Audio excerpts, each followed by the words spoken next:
सासरेच्या पप्पाचं लग्न आहे माझ्या आता. काय झालं? सासरेच्या पप्पाचं लग्न आहे. हो, पटापटा उरकून घ्या. सगळे माणसं न्यायचे लग्नाला. पटापटा उरकून घ्या. खायला पियाला भरपूर केलं. लग्नाले मोठे 5-5 जेवण केलेले. आता ऊन कडे शिळा भात आहे, नाचलेले पोहे, राखेलमध्ये पुऱ्या काड्या, पाण्यामध्ये बुंदे मीठ घालून लाडू, तुकडावून चपात आहे, बेकडाचे वडे, शेंबडाचे कडे, तोंड बांधून जेवायचं, चाळणीनं पाणी प्यायचं. हो साहेब, कोणत्या स्टेशनचे ते? आम्ही वैतागवाडी पोलीस स्टेशन मधले. हो, काकी आता लय दिवस झाले इकडे आलेलो. आता काय गुन्हा केला यांनी सांगा. या पोरीनं काय केलं माहितीये का? मोबाईल बघती, शाळेत जात नाही. अरे बापरे, कस काय? 7 दिवस तिला सांगितलं मी सुट्टी घे आणि 1 दिवस रविवारी शाळेत जा म्हणलं तिला, पण ते ऐकतच नाही. त्याच्यावरच तिच्या पप्पाला शाळेत पाठवा म्हणलं. आता काय करायचं? जागा शिल्लक नाही. ती शाळेत जाती नाही, जाईन ते अंधारपाडे अभ्यास करीती. असं का? अंधारपाडीवर अभ्यास करायचा नाही, डायरेक्ट मग कधी करायचं? रविवारी. फुल दिवस असतो रविवारी, सुट्टी असती. पाऊस येईन का आज? पाऊस लय येणार आहे आता. पोतेने पाऊस पडणार आहे. हो, मला बी काही कमी नाही. 16 एकर पत्रावर ऊस केला मी. चुलीमध्ये बोर घेतली, घरामधून पाईपलाईन घेतली. आता पाणी कुठून येतं? पाणी डायरेक्ट फुला खालनं.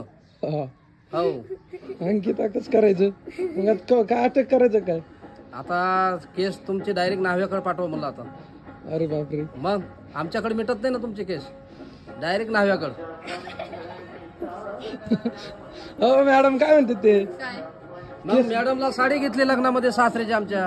हो, आणि दाजीला कपडे घेतले इस्त्रीची. मग त्याच्यामुळे आता म्हणलं जरा लय दिसत दाजी जरा लय लफडे करत नाही, काही करत नाही. त्यांचे केस येत नाही आमच्यापर्यंत. डायरेक्ट केस त्यांचे आले का डायरेक्ट न्हाव्याकडं.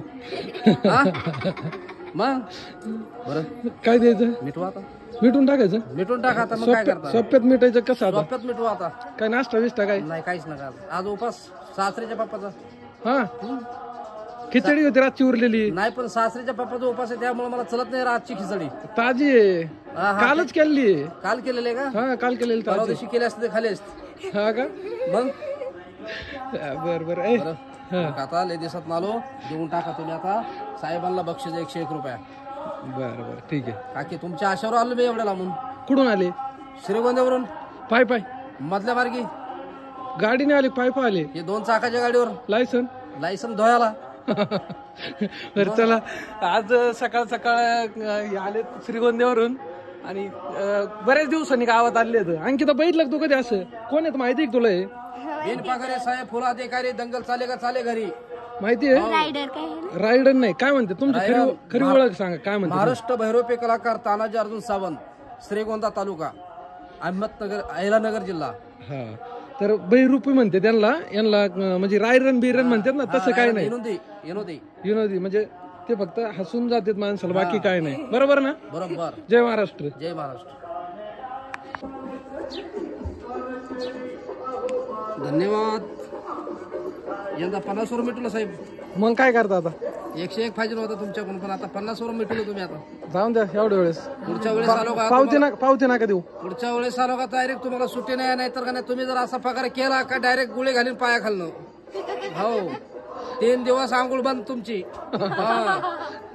डायरेक्ट वरनच पाणी घ्यायचं आंघोळ मग. हा ना? हो, चला चला.